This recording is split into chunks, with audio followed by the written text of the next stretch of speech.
இன்றைக்கி நம்ம பார்க்க போகிறது எங்கள் அம்மா செய்கிற மெத்தடில் எண்ணெய் கத்திரிக்காய் குழம்புங்க. எப்படி செய்யலாங்கிறத பார்க்கலாம். ரொம்ப ஈஸியான ரெசிபி, செம்ம டேஸ்ட்டாக இருக்கும். ஒரு 2-3 நாள் கூட நீங்கள் ஃப்ரிட்ஜில் வச்சுக்கலாம், கெட்டு போகாது. இப்போ இந்த குழம்பு செய்கிறதுக்கு ஒரு சில சாமான்கள் வதக்கி அரைக்கணும். அதுக்காக ஒரு சட்டியில் 1.5 2 டீஸ்பூன் நல்லெண்ணெய் சேர்த்துக்கோங்க. இப்போ இதில் சின்ன வெங்காயம் சேர்த்துக்கிறோம். இது வெறும் மசாலுக்கு அப்படிங்கிறதுனால ஒரு 10 சின்ன வெங்காயம் நறுக்கினதை சேர்த்துக்கோங்க. இப்போ இதை கொஞ்ச நேரம் நல்லா வதக்கிக்கலாம். இது வதங்கிக்கிட்டு இருக்கப்பே கொஞ்சமாக கருவேப்பிலை இலைகளையும் போட்டுட்டு இந்த வெங்காயம் லைட்டாக நிறம் மாறுற அளவுக்கு வதக்கி விடுங்க. இப்போ வெங்காயம் நல்லா வெந்து இந்த அளவுக்கு வந்ததுக்கப்புறமா ஒரு 2-3 டேபிள் ஸ்பூன் அளவுக்கு துருவின தேங்காய் சேர்த்துக்கலாம். இந்த தேங்காய் எண்ணெயிலே நல்லா வறுபடணுங்க. இது வதங்கிக்கிட்டு இருக்கப்பே 1 டீஸ்பூன் அளவுக்கு சீரகம், ஒரு 3/4 டீஸ்பூன் அளவுக்கு மிளகும் போட்டு நல்லா வதக்கி விடுங்க. அந்த தேங்காய் இந்த எண்ணெயில் வறுபடுறப்போ ஒரு மனம் வந்துடும் பாருங்கள், ரொம்ப சூப்பராக இருக்கும் இந்த குழம்புக்கு. இப்போ நல்லா ஓரளவு வதங்கி வந்தோடனே இதில் ஒரு 2 டீஸ்பூன் அளவுக்கு தனி மிளகாய்த்தூள் சேர்த்துக்கிறேன். இப்போ மிளகாய்த்தூளை போட்டதுக்கப்புறமா அடுப்பு தீயை கொஞ்சம் மீடியத்துக்கும் லோக்கும் நடுவில் வச்சு கருகிடாமல் நல்லா வறுத்து விடுங்க.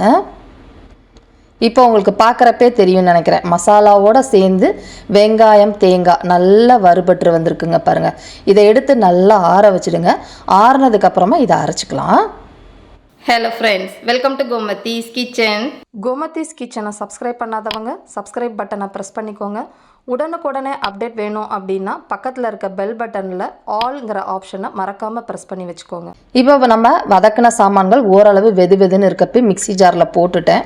இப்போ அது கொஞ்சம் கொரப்பாக அரைச்ச உடனே இதில் தண்ணி ஊற்றி அரைக்கணும் பார்த்தீங்களா. அதுக்கு நம்ம குழம்புக்கு புளி ஊற வச்சுருக்கிற அந்த தண்ணி சேர்த்து அரைச்சிக்கோங்க. இந்த மசாலாவை பொறுத்த வரைக்கும் கொஞ்சம் கொழப்பாக இருக்கணும், ரொம்ப தண்ணியாக இருக்கக்கூடாது. இன்றைக்கி இந்த குழம்பு செய்கிறதுக்கு ஒரு 350 கிராம் அளவுக்கு கத்திரிக்காய் எடுத்து வச்சுருக்குறேங்க. 10 பேர் சாப்பிட்றதுக்கு குழம்பு செய்ய போகிறேன். இந்த கத்திரிக்காய் சின்னதாக வாங்கினீங்கன்னா ருசியாக இருக்கும். இதை 4ஆவோ இல்லை 6ஆவோ இந்த மாதிரி வகுந்து விட்டுக்கோங்க. உள்ளே ஏதாவது பூச்சி இருந்தால் அந்த கத்திரிக்காயை தூக்கி போட்டுருங்க. முழுசாக போடுறப்ப தாங்க இந்த எண்ணெய் கத்திரிக்காய் குழம்பு டேஸ்ட்டாக இருக்கும். அதுவும் நல்ல பிஞ்சு கத்திரிக்காயாக வாங்கிக்கோங்க. இப்போ இது தண்ணியில் ஊறிக்கிட்டு இருக்கட்டும். இந்த மசாலாவையும் அரைச்சி எடுத்துகிட்டு வந்துட்டேன் பாருங்கள். இந்த மசாலாவை கத்திரிக்காயில் ஸ்டஃப் பண்ண போகிறோம். அதனால் இந்த குழம்புக்கு தேவையான அளவு உப்பில் ஒரு பாதி அளவு உப்பு, 1 டீஸ்பூன் கல் உப்பு போட்டு அரைச்சிக்கலாம். இப்போ பார்த்தீங்கன்னா மசாலா நல்லா வழு நரைச்சிருக்கேன் பார்த்தீங்க. இதையே நீங்கள் அம்மியில் ஆட்டுனீங்கன்னா நல்லா கெட்டியாக தொகையால் மாதிரி அரைக்கலாம். அந்த மாதிரி அரைச்சாலும் உங்களுக்கு பக்குவம் நல்லாயிருக்கும். இப்போ இந்த மசாலாவை தான் நம்ம கத்திரிக்காயில் ஸ்டஃப் பண்ண போகிறோம். கத்திரிக்காயை ஸ்டஃப் பண்ணிவிட்டு எண்ணெயில் வதக்கிறப்ப தாங்க அந்த சுவையோடு சேர்ந்து குழம்புல ஊறி சாப்பிட்றதுக்கு கத்திரிக்காய் அருமையாக இருக்கும். எந்த அளவுக்கு உங்களால் மசாலா ஸ்டஃப் பண்ண முடியுமோ உள்ளே நல்லா ஸ்டஃப் பண்ணி விடுங்க. இப்போ இதே மாதிரியே எல்லா கத்திரிக்காயும் நான் வச்சுட்டு உங்களுக்கு காட்டுறேன். இப்போ பார்த்தீங்கன்னா நம்ம கட் பண்ண எல்லா கத்திரிக்காயையும் மசாலா ஸ்டஃப் பண்ணியாச்சு. அடுத்தது இந்த குழம்பு கலவை புளி தண்ணி மசாலா ரெடி பண்ணிக்கலாம். அதுக்கு பார்த்திங்கன்னா நல்ல ஒரு பெரிய எலுமிச்சங்காய் அளவுக்கு, அதாவது சாத்துக்குடி சைஸுன்னு வச்சுக்கோங்களேன், புளியை ஊற வச்சுருக்கிறேன். இந்த புளி கொஞ்சம் இனிப்பும் புளிப்பும் கலந்த புளி, நல்ல புளிப்பான புளி அப்படின்னா கொஞ்சம் குறைவாக சேர்த்துக்கோங்க. இப்போ இதை 2-3 தடவை நல்லா கரைச்சிட்டு கிட்டத்தட்ட ஒரு 1/2 லிட்டர்லேருந்து 3/4 லிட்டர் அளவுக்கு தண்ணி சேர்த்துக்கோங்க. அந்த சக்கையெல்லாம் எடுத்துருங்க புளி தண்ணியிலேருந்து. இப்போ இதில் நம்ம அரைச்ச மிச்ச மசாலா சாந்து இருக்குது பார்த்தீங்களா, அதை சேர்த்துக்கலாம். மிக்சியிலையுமே கொஞ்சம் போல் தண்ணி ஊற்றி அலம்பிட்டு அதையும் சேர்த்துக்கோங்க. இப்போ அடுத்ததாக பார்த்தீங்கன்னா இதில் தேவையான அளவு உப்பு, ஏற்கனவே மசாலா அரைக்கிறப்ப 1 டீஸ்பூன் போட்டுக்கிறோம். இப்போ 1 டீஸ்பூன் கல் உப்பு சேர்த்துருக்குறேன். அடுத்ததாக இதுக்கு சேர்க்க போகிறதுன்னு பார்த்திங்கன்னா நல்ல நிறக்க 2 டேபிள் ஸ்பூன் அளவுக்கு சாம்பார் பொடி சேர்த்துருக்குறேன். வீட்டில் அரைச்சது சேர்த்துருக்குறேங்க. இந்த ரெசிபி ஏற்கனவே நம்ம சேனலில் போட்டிருக்கிறேன், லிங்க் கீழே டிஸ்கிரிப்ஷனில் இருக்குது, செக் பண்ணி பாருங்கள்.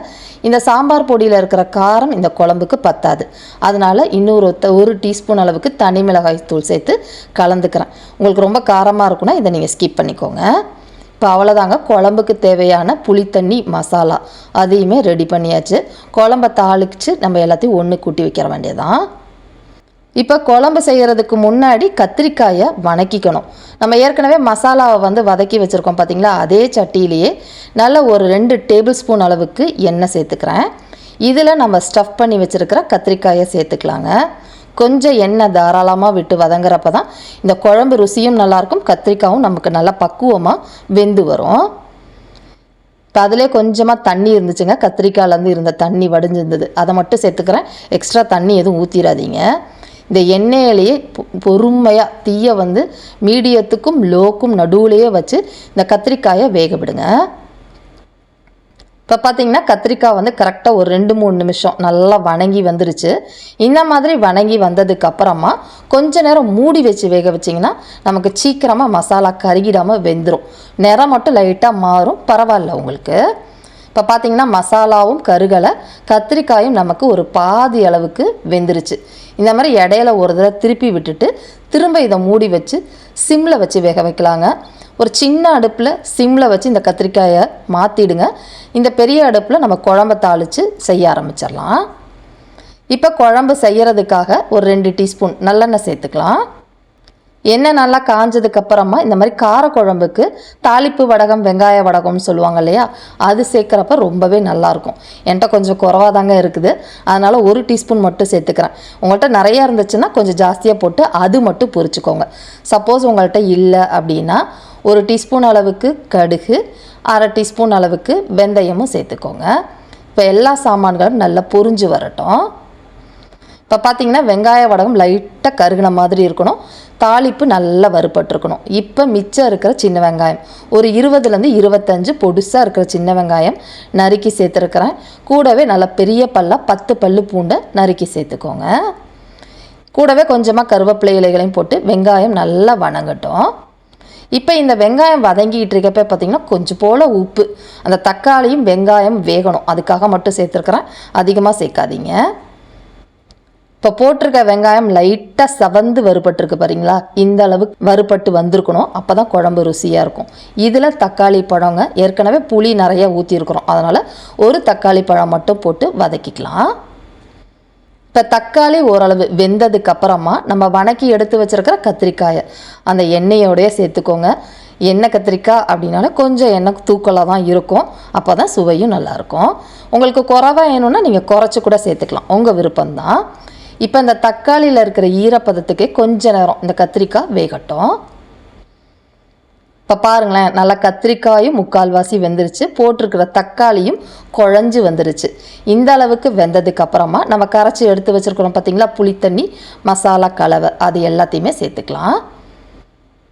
இது சேர்த்ததுக்கப்புறமா திரும்ப தண்ணிலாம் ஊற்ற வேண்டாங்க, இருக்கிற தண்ணியே போதுமான அளவு. இந்த டைம் உப்பு, புளிப்பு, காரம் ஏதாவது செக் பண்ணுங்கள், குறைவாக இருந்தால் சேர்த்துக்கலாம். எனக்கு கரெக்டாக இருக்குது, அதனால் நான் எதுவுமே சேர்க்க போகிறது கிடையாது. நல்லா கொஞ்சம் மீடியம் ஃப்ளேம்லேயே கொதிக்க விடுங்க. இப்போ இது ஒரு பாதி அளவு கொதிச்சுக்கிட்டு இருக்குது. இந்த சமயத்தில் இதில் வெள்ளைக்கட்டி இந்த சைஸில் சேர்த்துருக்குறேன். இது போடுறதுனால இனிக்காது, இதில் இருக்கிற அந்த புளிப்பு, காரம் எல்லாத்தையுமே பேலன்ஸ் பண்ணி சூப்பராக இருக்கும் குழம்பு. நல்லா கொதித்து எண்ணெய் பிரியட்டும். இப்போ பார்த்திங்கன்னா கிட்டத்தட்ட ஒரு 10 நிமிஷமாக ஒரு சின்ன அடுப்பில் மீடியத்துக்கும் லோக்கும் நடுவுலையே வச்சு சன்னமாக வேக வச்சுருந்தேன். போட்டிருந்த எண்ணெயெல்லாம் கசிஞ்சு குழம்பு நேரம் எந்த மாதிரி இருக்குது பாருங்கள், அட்டகாசமாக இருக்கும்.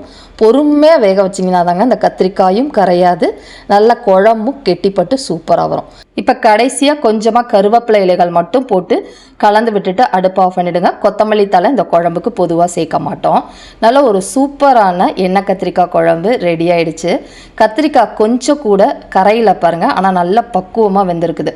இப்போ நான் சொல்லியிருக்கிற மெத்தடை நீங்கள் ஃபாலோ பண்ணி கத்திரிக்காயை வேக வச்சிங்கன்னா குழையவே குழையாது. ஒரே ஒரு பிஞ்சு கத்திரிக்காய் மட்டும் லைட்டாக குழஞ்சிருச்சுங்க. பட் இந்த மாதிரி எல்லா கத்திரிக்காயும் ஆயிடுச்சுன்னா டேஸ்ட் நல்லா இருக்காது. முடிஞ்ச அளவுக்கு முழு கத்திரிக்காயை இருக்கிற மாதிரி பார்த்துக்கோங்க. சூப்பரான எண்ணெய் கத்திரிக்காய் குழம்பு கட்டாயமாக ட்ரை பண்ணி பாருங்கள். இதே மாதிரி அளவுகளோடு இந்த குழம்பை நீங்களும் செஞ்சு பாருங்கள். செஞ்சு பார்த்துட்டு எப்படி இருக்குங்கிறத கமெண்ட் பண்ணுங்கள். வீடியோ பிடிச்சிருந்தாலும் கமெண்ட் பண்ணுங்கள், லைக் பண்ணுங்கள், ஷேர் பண்ணுங்கள். மறக்காமல் கோமதீஸ் கிச்சன் சேனலையும் சப்ஸ்கிரைப் பண்ணி வச்சுக்கோங்க. தேங்க்ஸ் ஃபார் வாட்சிங்.